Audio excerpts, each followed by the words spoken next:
सोचिए, कल यही सिचुएशन आपके घर में हुई तो आपका नन्हा कहीं अपने कदम ऐसे ही किसी डेंजर की तरफ तो नहीं बढ़ा रहा। सोचिए, कल अगर आपके नन्हे ने ऐसा ही कोई पॉइजन अपने मुंह से लगा लिया तो आप क्या करेंगे? किस तरह से अपने नन्हे को संभालेंगे? क्या इस सिचुएशन को अवॉइड किया जा सकता है, टाला जा सकता है? जी हाँ दोस्तों, बचपन के आज के एपिसोड में हम बात करेंगे पॉइजनिंग के बारे में और आपको बताएंगे कि किस तरह से आप इस तकलीफ को, इस पेन को, इस दर्द को दूर रख सकते हैं। तो चलिए आज के एपिसोड की शुरुआत करते हैं और मिलते हैं हमारे आज के एक्सपर्ट से। आज के हमारे पहले एक्सपर्ट हैं सी विजय कुमार। चलिए उनका वेलकम करें। Welcome doctor, welcome to the show. Thank you. और आज की हमारी दूसरी एक्सपर्ट हैं शालिनी अग्रवाल, जो कि सेफ बेबी से हैं, which is the India's only safety baby company. चलिए उनसे भी मुलाकात करते हैं। Welcome Shalini, welcome to the show. Thanks Divya. Welcome you both. Doctor, आज हम एक बहुत ही सीरियस इशू के बारे में डिस्कस करने वाले हैं, वो है पॉइजनिंग। अक्सर देखा जाता है जब बच्चे बड़े हो जाते हैं और वो पूरे घर भर में घूमते हैं या फिर एक्सप्लोर करते हैं, उनकी क्यूरियोसिटी बढ़ जाती है, वो अपने कदम पॉइजनिंग की तरफ, यानी कि कुछ ऐसी चीज़ों की तरफ बढ़ाते हैं जो उनके लिए हानिकारक हो सकती है। और ऐसे केसेस आप भी बहुत रेगुलरली देखते होंगे। इसके बारे में हमें थोड़ी सी जानकारी दीजिए। बिल्कुल। In my clinical practice actually मुझे जो केसेस मिलते हैं they are usually because of liquid poisons and sometimes because of tablets. Correct. जो एल्डरली घर में लेते हैं या फिर कोई घर में जो क्रॉनिक मेडिकेशन पे होता है। तो नॉर्मली जो लिक्विड पॉइजन जो होते हैं they are usually the ones which we normally use in household. Correct. Kind of like floor cleaners, drain cleaners and toilet cleaners. So ये जो चीज़ें जो सॉल्वेंट्स होते हैं, इनका काम ही होता है चीज़ों को डिजोल्व करना। Correct. So when they drink it basically it also dissolves the protein in the body. जो पीते हैं तो गले में उतरता है तो it causes corrosion. So it's called as corrosive poisoning. And basically other जो टाइप ऑफ पॉइजन्स है जैसे टैबलेट्स एंड ऑल, ये बच्चा उठा के खा लेता है या फिर कहीं लापरवाही से कहीं पड़ा हो और मुंह में डाल लें तो this kind of poisons also occur. The problem with these poisons is इनके सिम्टम्स बाद में आते हैं। वेरस करोसिव पॉइजन्स में जो है आपको तुरंत पता चल जाएगा कि बच्चे ने कुछ लिया है, बिकॉज वहाँ सर्कमस्टेंशियल आपको कुछ मिल जाएगा।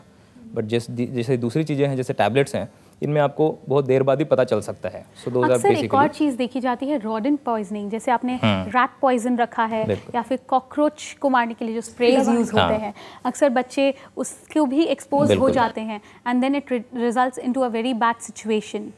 Shalini ji, I feel like ये जो पॉइजन जो भी हैं जिन चीज़ों में, like detergents, like cleaning agents, medicines, all these repellents, ये सब को एक कैबिनेट में रखना चाहिए and it's very important to lock the cabinet.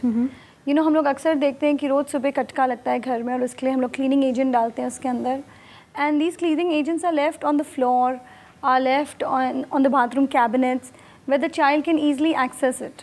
कभी कभी हम ये भी देखते हैं कि यू नो कोई पानी की बॉटल में फिनॉल भर के रख दिया है।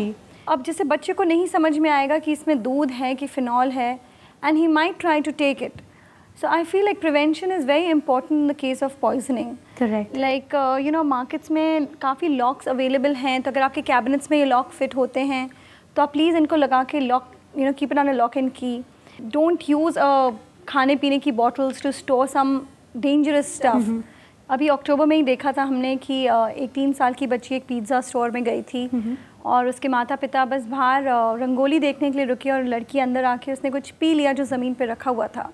बाद में पता चला कि वो अटेंडेंट बस अपना कपड़ा अंदर लेने गया था साफ़ सफाई करने के लिए, एंड वो लड़की को बेचारी को ICU में जाना पड़ा क्योंकि she had the cleaning agent accidentally. So lot of awareness has to be created that these poisonous things should not be left in the open. It's you know, it's your good luck, it's your fortune कि children are not experimenting with it, but children learn through you know, all this stimuli. Like वो लोग आँखों से, मुंह से, छू के, test करके ऐसे सीखते हैं. And one basic reason is because we normally store lot of जैसे chemicals हैं in mineral water bottles which are empty. Correct. Yes, that's correct. The child with curiosity thinks that it is something a juice if it is colored or kerosene with water. Correct. And वो उसको try करने जाता है और basically ये सब problems ज़्यादा होते हैं. I think ये कहीं ना कहीं से हमारी खुद की लापरवाही की वजह से ऐसे केसेस होते हैं और हमें हमारे बच्चों को शायद बहुत संभाल कर सहज के रखना चाहिए, उन्हें एजुकेट करना चाहिए कि अगर आप बाहर जा रहे हैं, जैसे आपने बोला किसी जनरल स्टोर में ऐसा कुछ हो रहा है या किसी पिज़्ज़ा शॉप में ऐसा कुछ हो रहा है, so need to make your kids aware कि आप बाहर जाके इस तरीके की चीज़ें ना करें Yeah, actually it's more like to educate the people also, like the cleaning people, क्योंकि it was a very like बच्चे टेस्ट करते हैं, उनको ये समझ नहीं आएगा क्या है, so they use their sense of taste to find out क्या चीज़ है ये, they use their sense of touch to find out ये क्या है. करेक्ट. बच्चे मिमिक्री आर्टिस्ट होते हैं, वो माता पिता को दादा दादी को कॉपी करना चाहते हैं जी. तो अगर आप रोज़ सुबह कोई मेडिसिन लेते हैं या रोज़ रात को लेते हैं और अपने बेड साइड टेबल पर रखते हैं, तो the kid will be curious to find out, इसका मैं टेस्ट करके देखूँ ये क्या है जो दादू रोज़ लेते हैं, कोई अच्छी चीज़ होगी. So it's very important to keep medicine out of reach from the children. ऊपर उठा के रखिए. फॉर दैट मैटर उनके खुद के मेडिसिन जो होते हैं बच्चों के, जैसे फीवर मेडिसिन पैरासीटामोल, अगर वो टेस्टी है they would like to have more, अगर उनके हाथ में मिल गया. या फिर कॉफ सिरप्स है विच कंटेन कोडीन. करेक्ट. ये जो मेडिसिन होते हैं they are very dangerous. Medicine बच्चों की रीच से दूर रखना चाहिए और बहुत ज़रूरी है. लॉक्स का यूज़ करना चाहिए जैसे कि आपने कहा. और मेडिसिन होती हैं, उनको कभी भी बच्चों को ये मत बोल के दीजिए कि मीठी मीठी गोली है, मीठा मीठा शरबत है. They have to realise that a medicine is a medicine to be taken only when you are sick. क्योंकि अगर हम लोग बहला फुसला के बच्चों को देते हैं, तो जब मम्मी नहीं है, he does not understand the concept कि ये शरबत नहीं है और ये दवाई है. सो बहला फुसला के बच्चों को नहीं दीजिए. लेट एजुकेट देम दैट जब आप बीमार हो तो ये दवाई ले लो, डॉक्टर ने कहा है. So at least kid know that it's not suppose to be had under normal circumstances. Poisonings or for that matter any accident happen because of two reasons. One is because of child's curiosity and another is parental negligence. So curiosity को तो हम कम नहीं कर सकते, at least negligence को कर सकते हैं. Curiosity को कम करना भी नहीं चाहिए because they are born to be curious. Correct. Exactly. और ये उनकी ग्रोथ का एक इंडिकेशन है कि आपका बच्चा बड़ा हो रहा है, वो दुनिया को समझना चाहता है, परखना चाहता है. आई थिंक आपसे और भी कई सारे डिटेल्स लेने हैं, मगर इस वक्त हमें लेना होगा एक छोटा सा ब्रेक. दोस्तों, आज हम बात कर रहे हैं पॉइजनिंग के बारे में, और हम सभी जानते हैं छोटे बच्चे के लिए पॉइजन कितना खतरनाक हो सकता है. इसके लिए सावधानी की ज़रूरत है, सतर्क रहने की ज़रूरत है. आगे हम आपको बताएंगे कि किस तरह से पॉइजनिंग के केस में आप सतर्कता बरतें और साथ ही साथ इसको टैकल कैसे करें. So stay tune.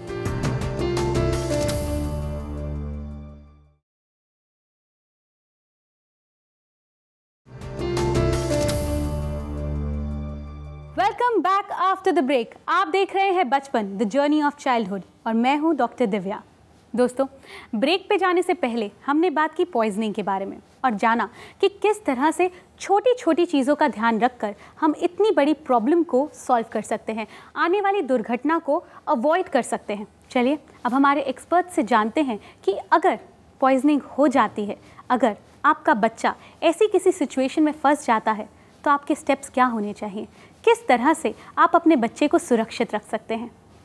डॉक्टर, जैसे कि मैंने कहा कि हम अवॉइड कर सकते हैं, बट इन केस सारी की सारी सावधानियां बरतने के बावजूद बच्चा कुछ ऐसा कर लेता है, वो पॉइजन ले लेता है, पी लेता है या खा लेता है, और उसको कुछ सिम्टम्स दिखाई देने लगते हैं, जैसे कि फ्रॉदिंग हो रही है या वॉमिटिंग स्टार्ट हो जाती है, शुरू हो जाता है, सडन कॉफ शुरू हो जाता है, होर्सनेस ऑफ वॉइस भी हो सकता है. जी, तो ऐसे केसेस में क्या करना चाहिए, फर्स्ट स्टेप क्या होना चाहिए? बिल्कुल, ये बहुत इंपॉर्टेंट क्वेश्चन है.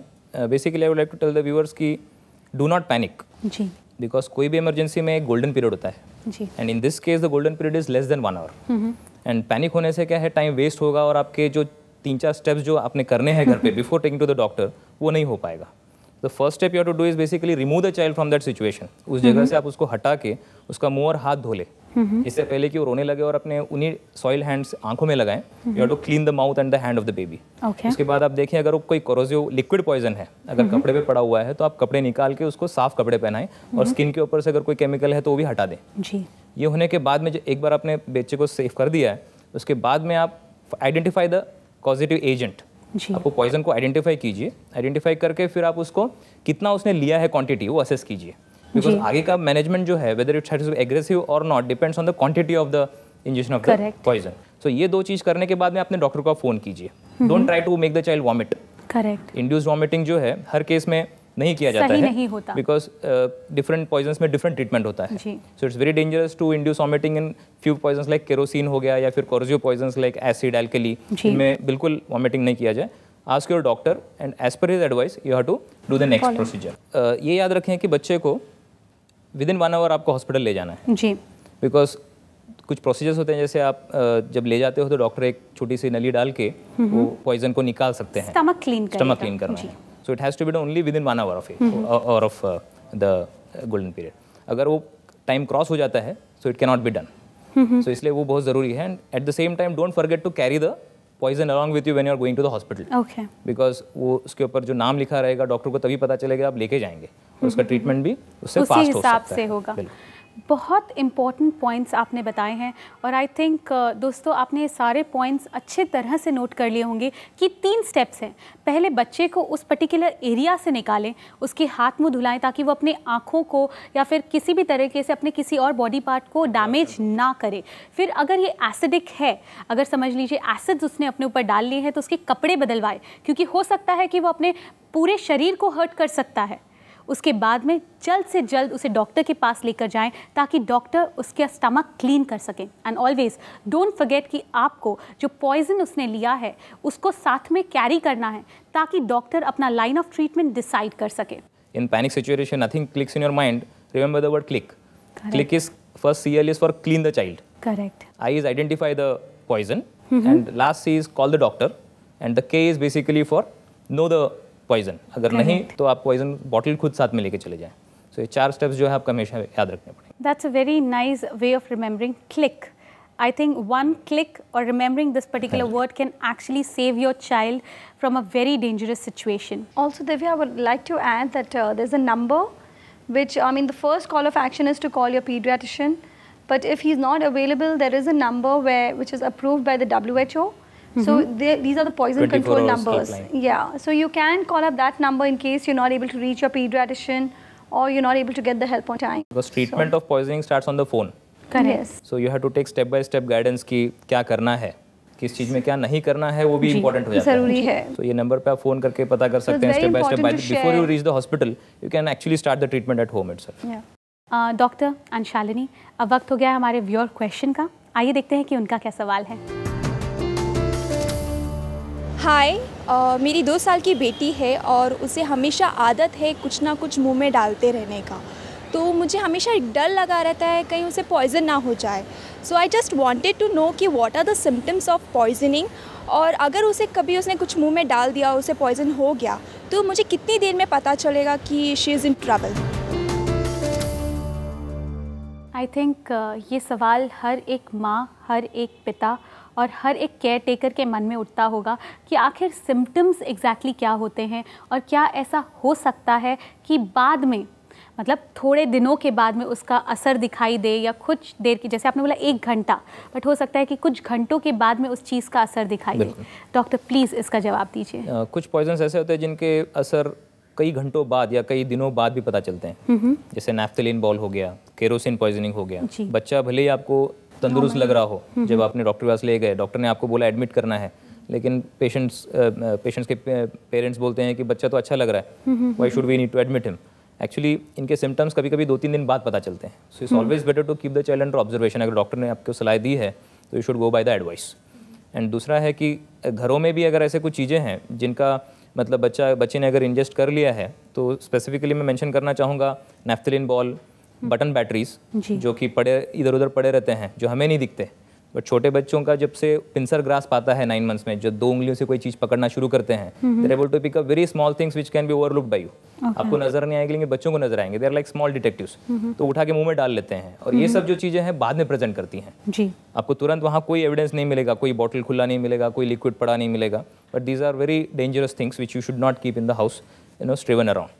और उसमें एक और मैं बात करना चाहूँगा सिगरेट का. एक सिंगल सिगरेट जो है, अगर बच्चा अगर चबा लेता है 1 साल का, तो it will be very harmful for him. Okay. So these things should not be left open and accessible to the kids. और सिम्टम्स नॉर्मली जो एक अलार्मिंग साइंस जो होते हैं, उसके बारे में भी हमारे व्यूअर को बताइए प्लीज. जैसे बच्चा सडनली खांसी करना शुरू कर देगा, मुंह में दर्द दिखाएगा, मुंह खोल के रहेगा तो ड्रूलिंग होगा, उसको फ्रॉदिंग होगा, और होर्सनेस ऑफ वॉइस भी होगा, वॉइस चेंज हो जाएगा. बाद में थोड़े सीवियरिटी में उसको वॉमिटिंग भी हो सकती है, कभी कभी इतना वॉमिटिंग होगा कि ब्लड इन वॉमिट भी हो सकता है. So these are the symptoms. If the suppose the medicine is going to act on the brain, बच्चे को ड्राउजीनेस भी हो सकता है, and sometimes the child may be even unconscious.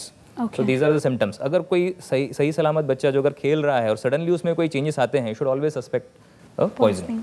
हमारे एक्सपर्ट्स ने आपको साइंस और सिम्टम्स के बारे में बताया. जो भी हमारे एक्सपर्ट्स ने आपको सलाह दी है उसे ज़रूर फॉलो कीजिए. आई थिंक एक्सपर्ट्स, पॉइजनिंग एक बहुत ही डेंजरस सिचुएशन है। इन सब चीज़ों को अवॉइड करने के लिए क्या किया जा सकता है? एज अ सेफ्टी एक्सपर्ट मैं चाहूँगी कि आप हमारे व्यूअर्स को कुछ ऐसी सलाह दें कि उनकी लाइफ में ऐसी सिचुएशन आए ही ना। You know, in poisoning case हुआ, चोकिंग केसेस हुए, prevention is better than cure, it's much easier. जैसे डॉक्टर ने कहा कि काफ़ी सिम्टम्स दिनों बाद आते हैं जी, आपको कभी समझ ही नहीं आएगा क्या खाया बच्चे ने, क्या हुआ बच्चे ने। The line of action is not clear because you don't know कि केरोसिन लिया था, कि बटन बैटरी खा ली, कि सिगरेट खाया था, कुछ नहीं मालूम पड़ता है। इसलिए इट्स वेरी इंपॉर्टेंट, लाइक ये जो म्यूज़िकल बुक्स होती हैं, जो और छोटे छोटे खिलौने होते हैं, जो रिमोट कंट्रोल्स होते हैं, जो गाड़ी के रिमोट्स ऑटोमेटिक डोर्स के होते हैं, उन सब में ये बटन बैटरीज होती हैं। So do not keep them accessible to the child's reach. बहुत ज़रूरी है ये जो मेन पॉइजनिंग के सिम्टम्स, ये सब डिटर्जेंट्स, आपकी मेडिसिन, ये keep it strictly away from kids. Button batteries are becoming very very common nowadays because हर चीज़ों में they are being using and बच्चे पटक पटक देते हैं टॉयज़, कभी स्क्रूज खुल जाते हैं, and these button batteries are lying around. एक और सवाल, क्योंकि आप बार बार खिलौनों की बात कर रहे हैं, आजकल खिलौनों की क्वालिटी के साथ भी कोई आप you can trust anything. I think most of these toys are brightly coloured, तो उसमें लेड कंटेंट बहुत ज़्यादा होता है, heavy metals basically, heavy metals बहुत ज़्यादा होते हैं। तो क्या इनकी वजह से भी स्लो पॉइजनिंग हो सकती है? या डेफिनेटली उनसे मतलब जो है उसमें से धीरे धीरे लीच होता है। जी, we call it the phenomenon of leaching. As the toy gets older उसमें लीचिंग ज़्यादा होने लगता है, और बच्चे खासकर ये एज में मुंह में डालते ही हैं, सो it can affect the brain development and over a period of time it can cause toxicity. तो क्या किसी मेथड से या किसी तरीके से जाना जा सकता है कि ये जो टॉय है वो थोड़ा टॉक्सिक हो सकता है बच्चे के लिए, वो अवॉइड किया जाए? So you should definitely buy toys from good companies, it's very important. एक तो वो क्या होते हैं, थोड़े स्टर्डी भी होते हैं, नॉन डिटैचेबल होते हैं। कभी कभी आप आपको गिफ्ट्स आते हैं, पर अगर आपको थोड़ा भी शक हो उसकी क्वालिटी के बारे में, तो don't give it to your child, because एक तो क्या है, एक तो ऑब्वियसली ये हैवी मेटल पॉइजनिंग है, पर जब टूटता है तो it shatters into small pieces. Again, the kid can put that into the mouth. And can lead to choking. It's also important to realize that a kid sometimes takes up to 20 times repetition from the mom कि ये मुंह में मत डालो। ऐसी बात नहीं है कि बच्चा सुन नहीं रहा है अपने माँ बाप को।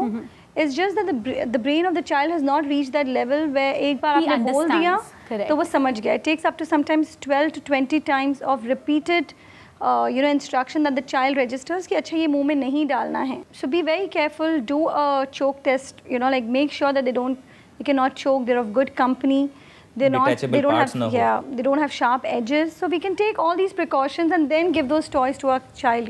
बच्चों के बचपन को सिक्योर करने का जो जिम्मेदारी है वो पेरेंट्स की होती है।